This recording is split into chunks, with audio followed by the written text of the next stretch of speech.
Hi again, everyone. Gary Digital Williams here on Beltway Boxing News and Notes on the Boxing on the Beltway Podcast Network. Of course, you can always hear the podcast network from Boxing Along the Beltway on Spreaker.com, Stitcher.com, iHeartRadio.com. We're on TuneIn. We're on Google Podcasts, Podcast Addict, and on Spotify. So make sure each and every time we go on the air, you're with us on Boxing on the Beltway Podcast Network. And this week, we're going to have results from two of the cards that took place on Saturday, February the 8th. We're going to update you on some amateur action that's taking place in the next few weeks. And, of course, we will have some tributes to give out. We lost a number of acting legends in the entertainment business over the last couple of days. I want to focus on two of them that we lost that really touched me over the years. Beltway Boxing News and Notes on the Boxing on Beltway Podcast Network, brought to you as always by Real Time Pain Relief. From boxers to ballerinas, for shoulder pain to muscle strain, everything in between, Boxing Along the Beltway recommends Real Time Pain Relief, the natural, plant-based, safe, fast, and effective ointment. You go to freepainoffer.com, buy $10 worth of Real Time Pain Relief. You get a free $10 tube of Real Time Pain Relief, the official pain relief of the upcoming 2020 Daytona 500. Rub it on, the pain is gone in real time. And by DeborahSpears.com. She has great weight loss tips, great jewelry. She has great training methods as well. She has some nice comments that she makes on her Twitter page. But you want all that information, you just go to Deborah, that's DEBRA Spears.com. We had a couple of cards this weekend here in the Beltway, one in the Beltway, one outside the Beltway, all involving Beltway boxers. And for the most part, all the Beltway boxers were successful during the course of the weekend. So we're going to talk first about the card that took place in the Beltway. That was on Saturday, February the 8th, at Tyson's Playground in Vienna, Virginia. That was the old school boxing card. Now, I was unable to attend that card, and Juan Marshall, my partner, did not attend either. So our big thanks go to photographer Daniel Cork. Daniel Cork covered the card for us and did an outstanding job. Great photos. You can see a lot of the photos on proamfighttalk.blogspot.com. But some great photos by Daniel Cork and good results as well.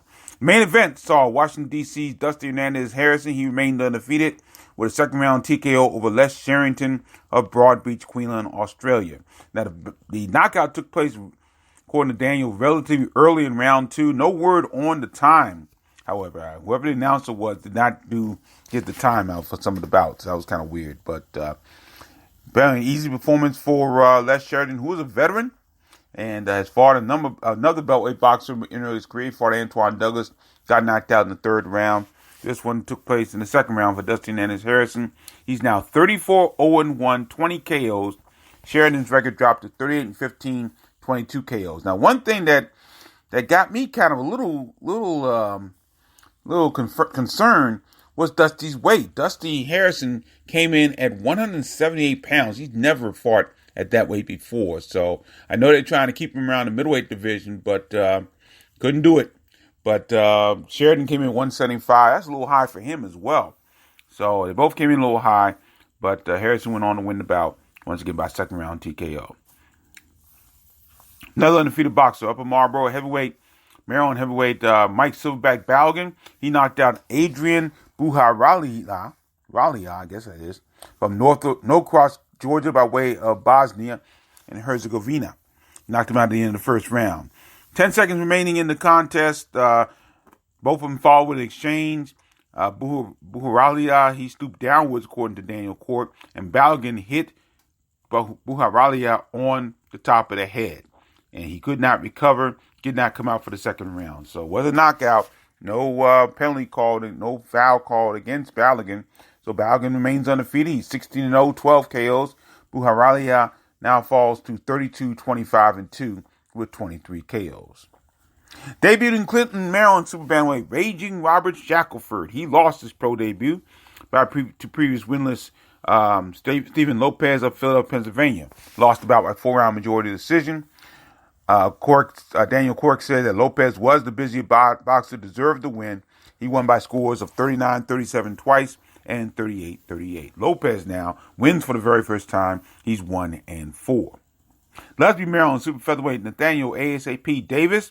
He won a 4-round majority decision over Ron Webb of North Carolina. Davis won one bout one judge's scorecard by a shutout, 40-36.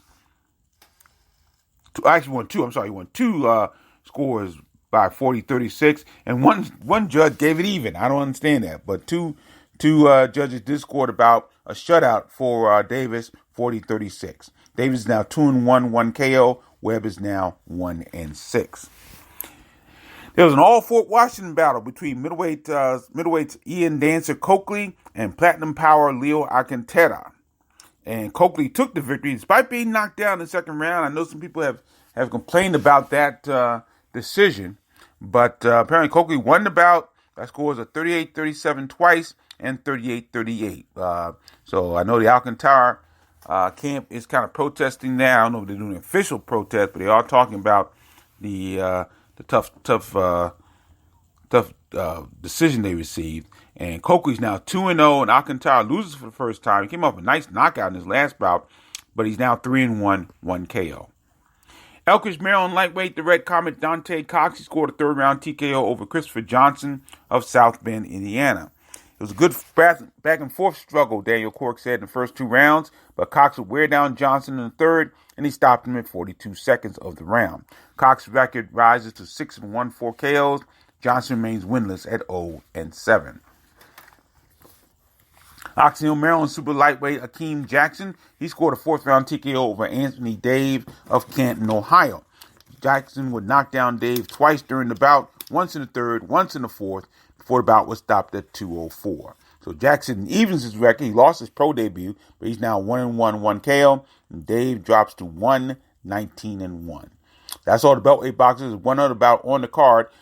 Maziam Akdeniz of Montreal, Quebec, Canada. He's welterweight. He stopped Elliot Brown of Erie, Pennsylvania at 2:02 of the first round. Akdeniz is undefeated at 11-0, 6 KOs, and Brown falls to 2-16 with 2 KOs. So, looks like a pretty nice card over at the Tyson's Playground in Vienna, Virginia. And congratulations to Old School Boxing Promotions on their inaugural card. And most of the Beltway boxers did emerge victorious. Now let's go up the road a little bit to Allentown, Pennsylvania, the PPL Center, where Beltway boxers went 4-4 on a card that took place on Saturday, February the 8th as well. And that was at the PPL Center in Allentown, Pennsylvania. And, of course, 3 of the bouts included the Russell brothers of Capitol Heights, Maryland. All of them earned victories. Main event on the card, Mr. Gary Russell Jr. successfully defended his WBC Featherweight Championship with a dominant unanimous decision victory over Tuscot King Tug Nyambayar of Los Angeles, California, by way of Mongolia. Now, watching the fight was on Showtime, and watching the fight, there was a heavy Mongolian presence there as far as the fans were concerned. So really, it sounded like Russell was not the favorite of everybody on the card. Of course, Russell had a beautiful entrance going into the ring. You can catch it on Showtime on demand, but a really nice entrance into the ring with dancing girls in front of him. Really nice. But during the fight, Nyambayar was the heavier puncher. He did land some nice heavy shots. He just didn't land enough of them. And it came down to really three things for Russell. Number one, his speed. Of course, he has the fastest hands in boxing. No question about that. His ring generalship. He was able to control the action despite Nyambayar landing some solid punches throughout the bout. But really, Russell controlled the bout from the get-go. And his vast experience. He had incredible experience both as an amateur and as a professional. Nyambayar was a silver medalist in the 2016 Olympics, but he hasn't had the pro experience. And I think Nyambayar, he fought well, but he will learn a lot from this bout against Gary Russell Jr. And that was the difference. No question about that. Russell would win by scores of 116-112, 117-111, 118-110. So Russell makes the 5th successful defense of his title. Now 31-1, 18 KOs. Nyambayar loses for the first time. He's 11-1, 9 KOs. And everybody hopes that Russell will fight more than once in a year. And I think he's really serious about moving up in weight. I think he is just about done with the featherweight division. He can't seem to get the big fights that he wants, the Leo Santa Cruzes, people of that nature. So look, he will move up. He may move up more than one weight class. That's the key. It all depends how badly he wants Gervonta Davis, who is now the WBA lightweight champion. All depends how much he really wants to fight him, because he'll go up that high to face Gervonta Davis, I believe so. And of course, the other part of that equation is that if Gervonta Davis can't stay out of trouble. I mean, we've heard over the last week he had an issue with the mother of his child, I should say, and there was a little scuffle. He didn't throw a punch against her, but definitely grabbed her. There's video all over the place on this, but we can only hope that Gervonta Davis can stay out of trouble, so a Russell Jr. Davis bout could take place, preferably in the Beltway. So we'll see. We have to see what happens there. But great win for Gary Russell Jr. He is the dominant force in the featherweight division, in my opinion. Now, it was interesting. On the Showtime telecast, they did mention how busy Gary Russell Jr. was on this evening. Of course, his two other brothers fought. We'll get to their results in just a second. We also saw him playing chess against his second oldest brother, Alan Russell, who serves as one of the trainers for all the brothers, along with his father. And so just a really busy night for Gary Russell Jr. He was in the corner of both his brothers, as well as playing a little chess during the course of the night. Speaking of his brothers, of course, Antoine the Last Russell, super lightweight, he kept his perfect streak intact. He needed just 2-12 of the first round to knock out Jose Marufo of Phoenix, Arizona, by way of Mexico. According to Kirk Wolfham, a good buddy from FightNews.com, Russell was in control from the opening bell, had Marufo on retreat. Marufo dropped his hands for just a second, and that was all Russell needed. He floored him with a right hook on the button and knocked out Marufo. So great win. Russell remains perfect. He's 13-0. All 13 of his wins by knockout. He has yet to go past the fourth round in his career. And Marufo falls to 12-10-2 with 1 KO. Also, another Russell, a bantamweight. He won his bout by 6-round disqualification over Jesus Sargento Martinez of Hollywood, Florida, by way of Colombia. Now, Russell controlled the fight throughout with a steady mixture of combinations, according to Kirk Wolfheimer, in the center of the ring. Martinez was sent to his knees with a left hook to the body in the 6th round. Martinez rose to his feet and just wanted to hang on for the rest of the show. Rest of the bout, he was disqualified at 1:31 of the 6th round.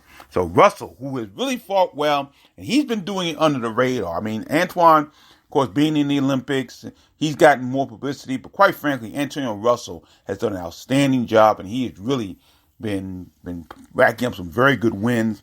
This is another one. Russell's now 17-0, 13 KOs. Martinez falls to 27-11 with 13 KOs. So again, another great win. And Antonio Russell's just been steady. Been a steady force, and hopefully he will make a move up into the rankings in the bantamweight division and really start getting some good paydays coming up in the near future. Also on the card, another beltweight boxer, Bowie, Maryland welterweight Marlon the Machine Boland. He made his first road trip, and it was successful. He scored a second-round TKO over a veteran, and indeed a late sub on this bout, Lightning Larry Ventus of Detroit, Michigan. Knockout came at 2:58 of the second round. Ventus has fought a number of beltweight boxers over his career, and he's had very little success for any of them. And Boland is now 4-0, 3 KOs. Ventus drops to 9-15-1 with 4 KOs. So another great successful weekend for beltweight boxers. So congratulations to them. And we'll see how great their careers will continue down the road. Now, not a whole lot of pro boxing for the next couple of weeks here in the Beltway. We don't have another pro show until Friday, February 28th, and that's when Jetta Promotions has their card at the Live Casino in Hanover, Maryland. Of course, Damon Nicholson, the main event on that card. Bout for the Maryland State Cruiserweight title between Nick Kisner and Sam Crossett. Jordan White's in a WBC youth title shot as well. So a lot going on in that card. That's Friday, February 28th at Live Casino in Hanover, Maryland. Hope to have live coverage of that card. Meanwhile, the 2020 Washington Golden Gloves get on the way on Saturday, February the 15th at Rosecroft Raceway in Fort Washington, Maryland. It'll be the first day of preliminary action. We did go over the schedule last podcast, so hope you can re-listen to that. And of course, all our podcasts are archived. You can listen to them anytime for free. Do want to remind you, though, the Washington Golden Gloves Championship Finals will be on Saturday, April 4th, and the regional championships between D.C., Maryland, Delaware and Virginia, North Carolina will be on Saturday, April 18th. Everything involving the 2020 Washington Golden Gloves will take place at Rosecroft Raceway in Fort Washington, Maryland. All the tournament action will get underway at 7:30 p.m. Eastern Time. So once again, first night of the Golden Gloves, most of the juniors, maybe some novices in there as well. That'll be on Saturday, February the 15th. But first bell is at 7:30 at Rosecroft Raceway in Fort Washington, Maryland. Of course, this being 2020, this is an Olympic year, and the United States USA Boxing has announced their 13 boxers who represent Team USA at the upcoming Olympic Games in Tokyo, the Olympic Games of Tokyo in the qualification events. Now, again, they made the Olympic team, the U.S. Olympic team. However, the boxers that are still that are on the Olympic team have to now qualify to get involved into the Olympic Games in Tokyo, Japan. We'll tell you how to do that in just a second. But of course, one of the boxers on the Olympic team is Keshawn Davis of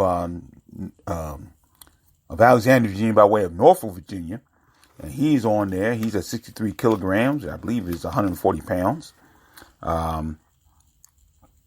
So he will be on the championship team. Now, all 13 boxers on this team. There's some really good boxers on this team. This is a pretty good team. I mean, I've been following kind of these teams some of the boxers on this team for quite some time. Virginia Fuchs out of Houston, Texas. Rashida Ellis out of Lynn, Massachusetts.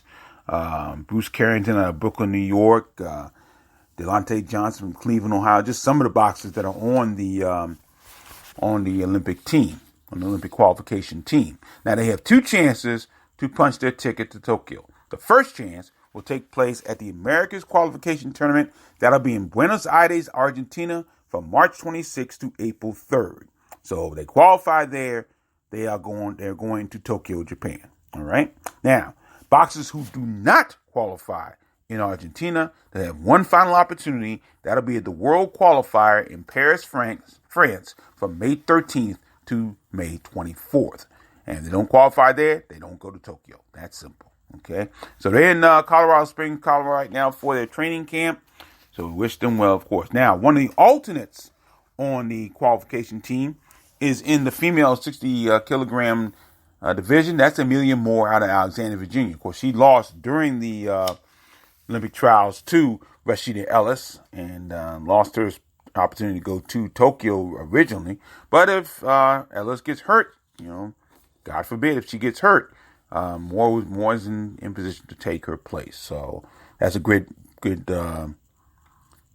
performance either way. So that's good to hear. So once again, Keshawn Davis on the Olympic qualifying team, and Amelia Moore is an alternate on the team. And of course, the boxers who are on the Olympic qualifying team have the opportunity first to qualify in the America's Qualification Tournament.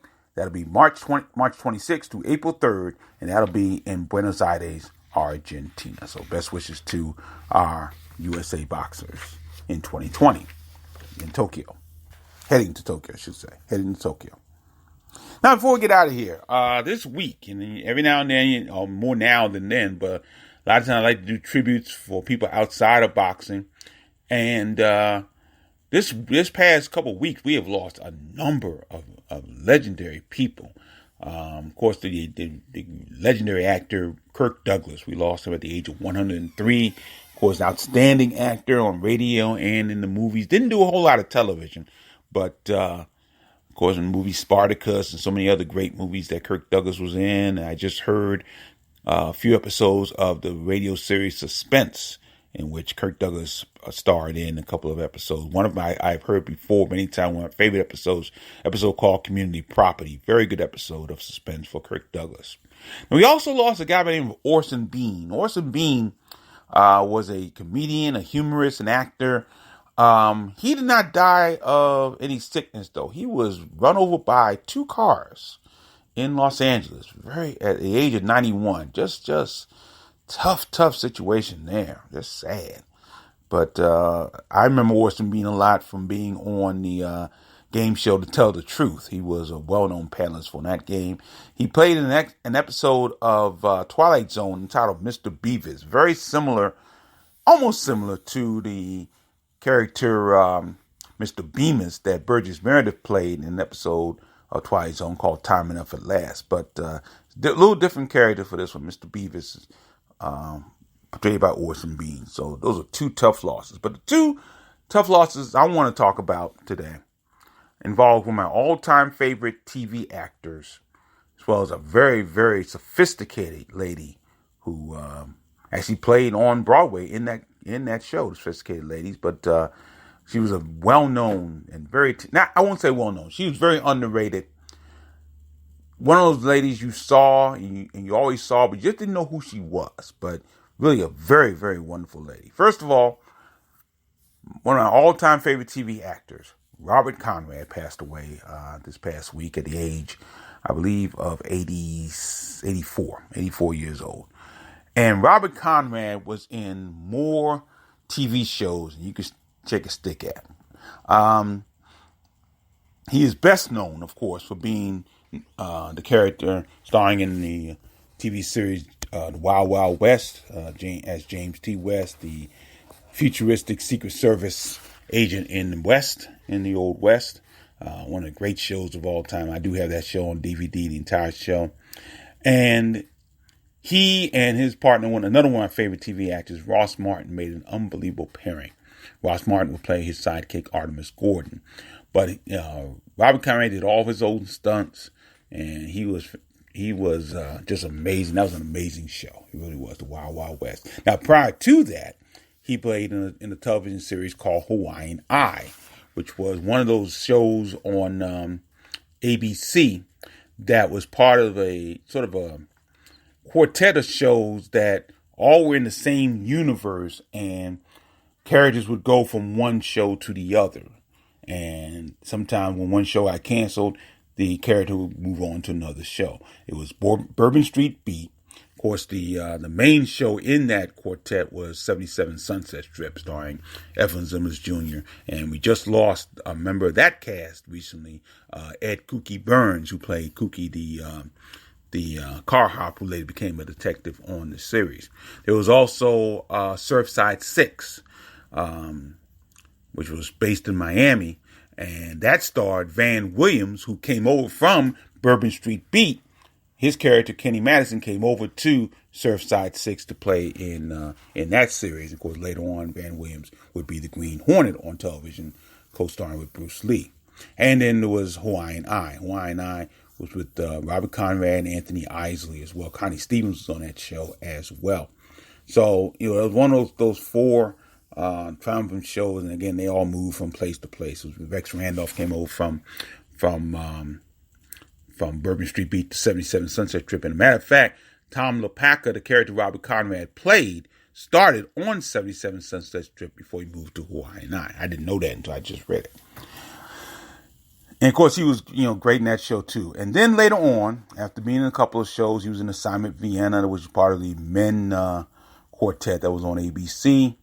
My favorite role of, other than James West, of Robert Conrad's was as Greg Pappy Boynton, the major who commanded the Black Sheep Squadron in the TV series Baba Black Sheep. That was a great role, and that role itself kind of means a lot to me more now, because the real Gregory Pappy Boynton, who did serve as consultant on that show, is laid to rest in where my new job is, which is Arlington National Cemetery. He's in Arlington National Cemetery, in the same section, by the way, as Joe Louis, 7A. So, yeah, So Greg Pappy Boynton was great in that. That was a great show. I mean, he had outstanding actors. Simon Oakland was in that show, who's been in so many things. Dana Elcar, who was in a number of shows. And two sons of famous actors were in that show. James Whitmore Jr., the son of the legendary James Whitmore, and Dirk Blocker, the son of Bonanza's Dan Blocker, was on that show as well. So really great show. And he was in other shows too. In fact, there were two shows where he played a boxer. Actually, one he starred in, one he guest starred in. He was in an episode of Mission Impossible that actually was the guest star. One of the guest stars on the show was none other than Sugar Ray Robinson. It was an episode called The Contender, 2-part episode. John Dana was in that show as well, from Have Gun Will Travel on radio. And he and what happened in the plot was Barney Collier, played by Greg Morris, had to pretend he was a boxer who had been injured in Vietnam. And he had to pretend he was a boxer. And there's one scene, there's scenes where he was training to be a boxer, and his teacher, his coach at that time, was a character played by Robert Conrad. Robert Conrad played Bobby, who was training Barney Collier, Greg Morris, to be a boxer on that show. So that was a very interesting situation. And then he played a boxer, an ex-boxer later on, turned detective, known as the Duke. The show didn't last very long, but he was a good show, and he was on that show. Number of shows that Robert Conrad was on did not last a whole long time. He was in a show called A Man Called Sloan with G2 Kumbuka. He played a spy, Thomas Remington Stone. That only lasted about 13 episodes. The Duke didn't last that long. He was in a Jack Webb series called The DA, and that lasted less than a year. And he was in another show that actually lasted a couple years called High Mountain Rangers, which was good for him because the show also starred two of his sons, Christian and Shane. So it was a good show. So he had a long career. He was also in the miniseries Centennial, had a very prominent role in the miniseries Centennial. And Robert Conrad is also known for two other things in television history. He did a series of Ever Ready commercials, battery commercials, in which he put the battery on his shoulder and he said, "Come on, I dare you to knock it off." Just incredible commercials. No question about that.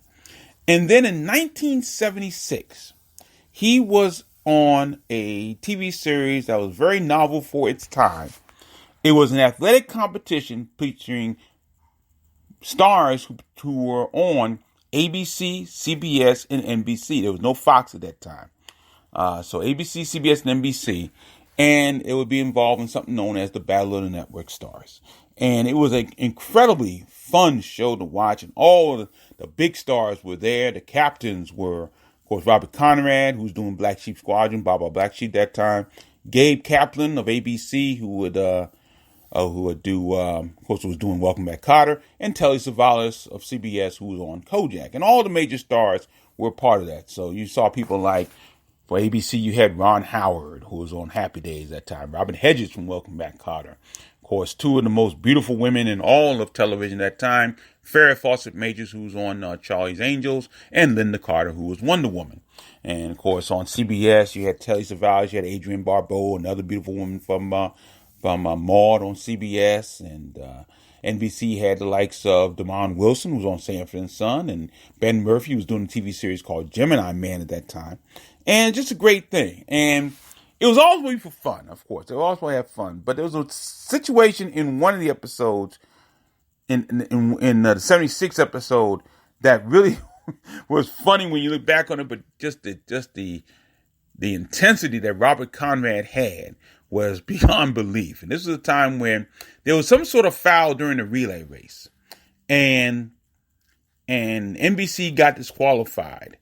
And Robert Conrad protested, and he got upset, and Gabe Kaplan, who I think the ABC won the race that time, and they were having a little tit-a-tat somewhere, and Howard Cosell, who was serving as the play-by-play man, along with the former Bruce Jenner, and O.J. Simpson was a part of that cast as well, one part of the commentary crew. And it all came down to a match race, a 100-yard match race between Robert Conrad and Gabe Kaplan. Now, what Conrad did not know was that Gabe Kaplan ran track in high school. And when the race started, Conrad was in the lead, and then Kaplan came from behind. He just smoked Robert Conrad toward the finish line. And you see Robert Conrad saying, "That's where I like to sell it, man on man." And so it was just incredible. So Robert Conrad has just been a major part of television history throughout throughout 30 years of my life. And I definitely mourn his passing. No question about that. Now, the other person you might not know as well. And she was one of those performers coming out of the 50s, 60s, and 70s who knew how to do a little bit of everything. She sang, she danced, she was on Broadway, she was in movies, she was on television, she was everywhere. You may not know her, though, but I tell you, she was a beautiful lady, and she was a very talented lady. Her name was Paula Kelly. Paula Kelly passed away this week, and she was in such Broadway shows as Sweet Charity. And there's a picture of Paula Kelly, I think it's Shirley MacLaine, and Chita Rivera. Now, Chita Rivera, by the way, is from Washington, D.C. She went to Dunbar High School. In fact, she was a classmate of my mother's. And she's just holding her own. She's beautiful in this. She was in the movie, the play, Broadway play Sophisticated Ladies, based on Duke Ellington's music. In movies, you saw her in such things as Uptown Saturday Night. She was in, on TV, she was in The Woman in Brewster Place. She had earned an Emmy nomination for that. Number of movies she was in. JoJo Dancer, Your Life is Calling with Richard Pryor was in there. Of course, Uptown Saturday Night starred Sidney Poitier and Bill Cosby. On TV, she was on Night Court. She was on the very first season of Night Court. And she also performed an episode of the new Mission Impossible.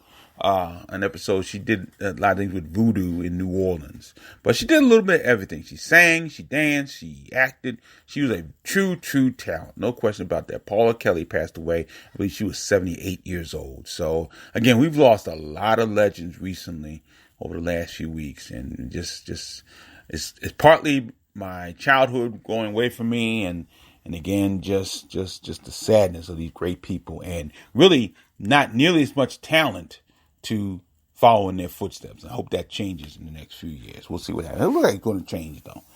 So we'll see what happens there. So that'll do it for another edition of Beltway Boxing News and Notes. Once again, Beltway Boxing News and Notes on the Boxing on Beltway Podcast Network. Brought to you by Real-Time Pain Relief. Get a free pain offer.